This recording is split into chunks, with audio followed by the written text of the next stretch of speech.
Any fan of Bruno Mars' When I Was Your Man knows that Miley Cyrus's Flowers did not achieve all of that success on its own. Dude, Bruno Mars wouldn't exist without Billy Joel's entire career. Hi, I'm Abby, and this is The Ebb Show.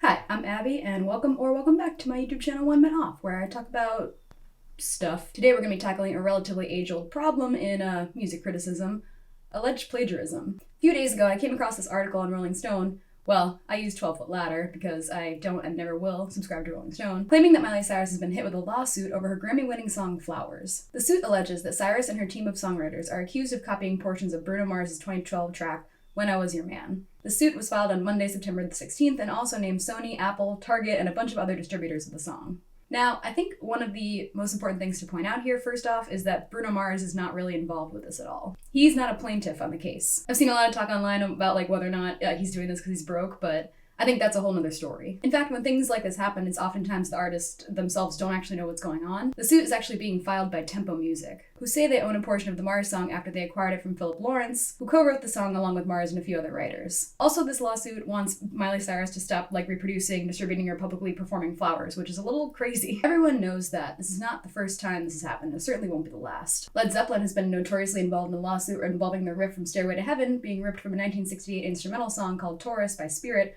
for years and years and years. There was the Blurred Lines controversy, well, one of them surrounding that song, where Robin Thicke and Pharrell had to pay $5.3 million to Marvin Gaye's family for plagiarizing and got to give it up. There was the infamous Katy Perry versus Christian rapper Flame case. The list goes on and on. Hello, it's me and I'm editing. I forgot to mention, but my favorite case surrounding this kind of stuff is the George Harrison's versus the Shippens case. It's very fascinating. He admitted full guilt. It's one of my favorite cases. Go check it out if you're interested.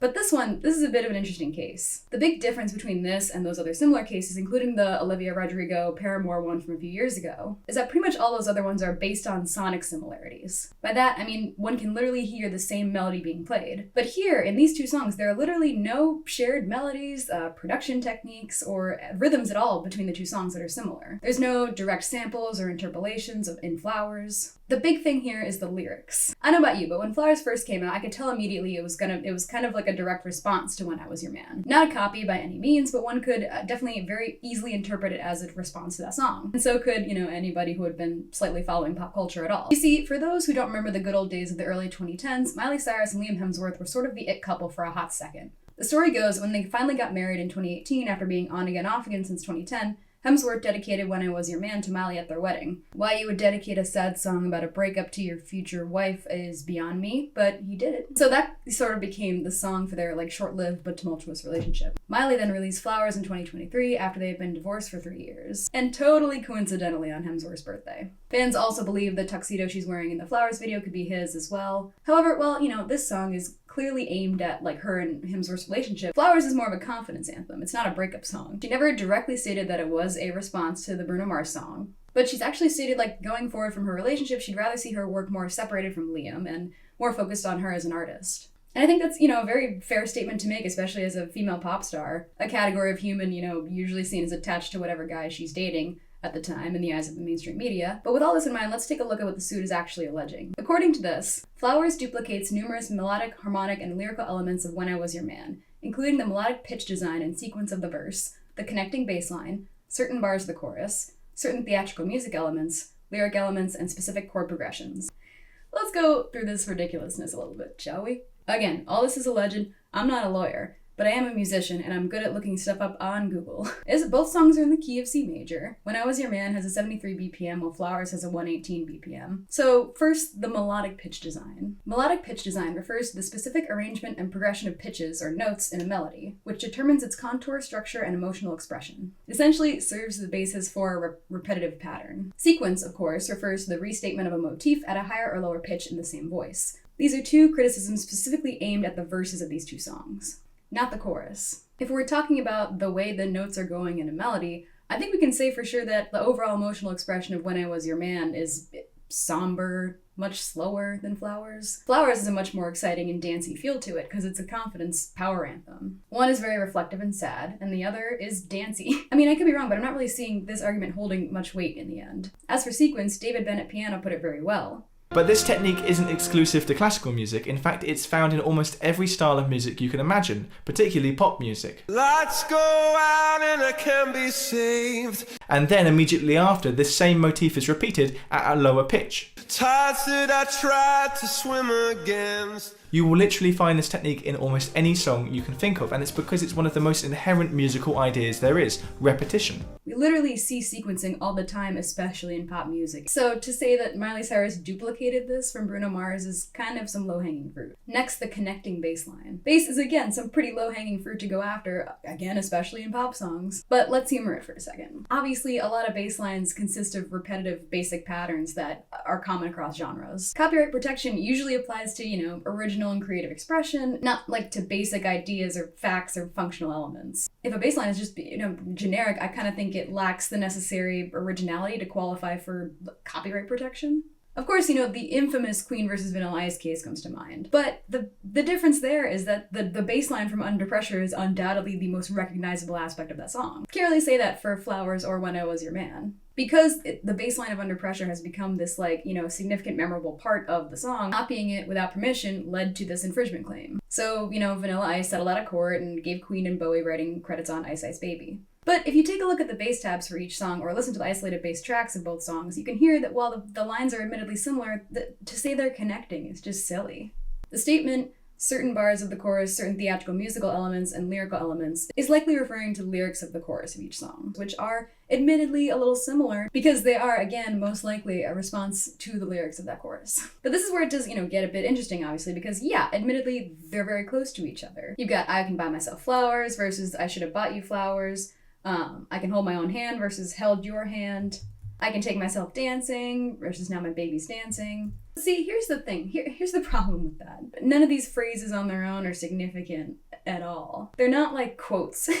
Yes, these lyrics are very close to each other, but how much does it actually matter? Do certain pop artists have, copyrights on the words flowers and dancing and hands? If that's the case, we're just gonna have to start striking everybody. I mean, sure, it's you can get real nitpicky and say, I Can Take Myself Dancing sounds like Now My Baby's Dancing. But I just don't think the argument's there.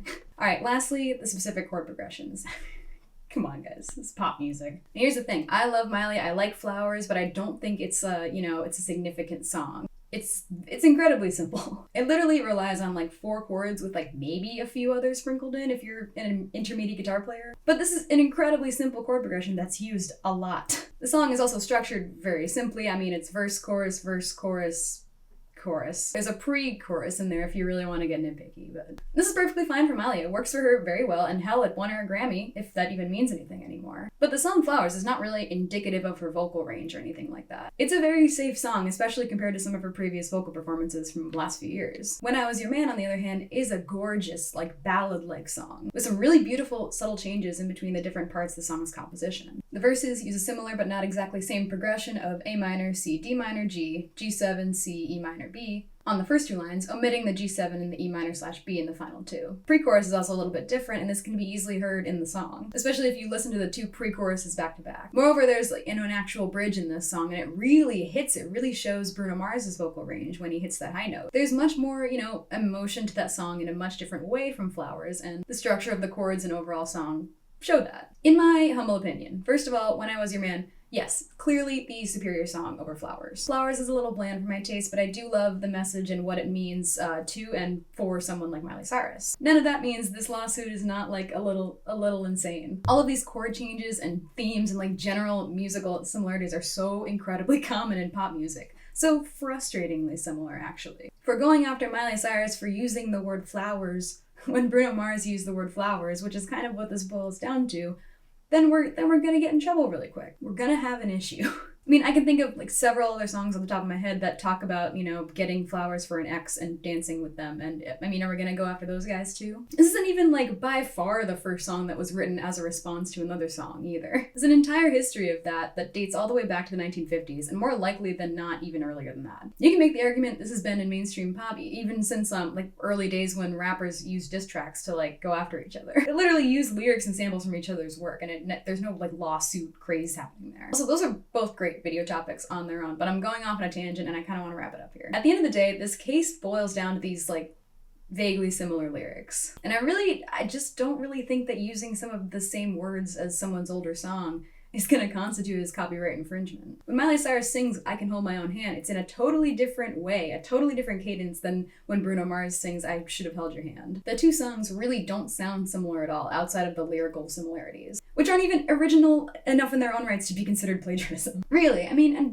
please don't come after me here, I'm scared to say this, but these two songs sound much more different than, like, any Sabrina Carpenter and Taylor Swift song. If you ask me, and no one did, I just made this video because I thought this was silly. And I'm kind of surprised no one else has been talking about it. It seems like one of those like countless silly lawsuits that is ultimately going to amount to nothing. Like I said earlier, Bruno Mars is not involved in this case whatsoever.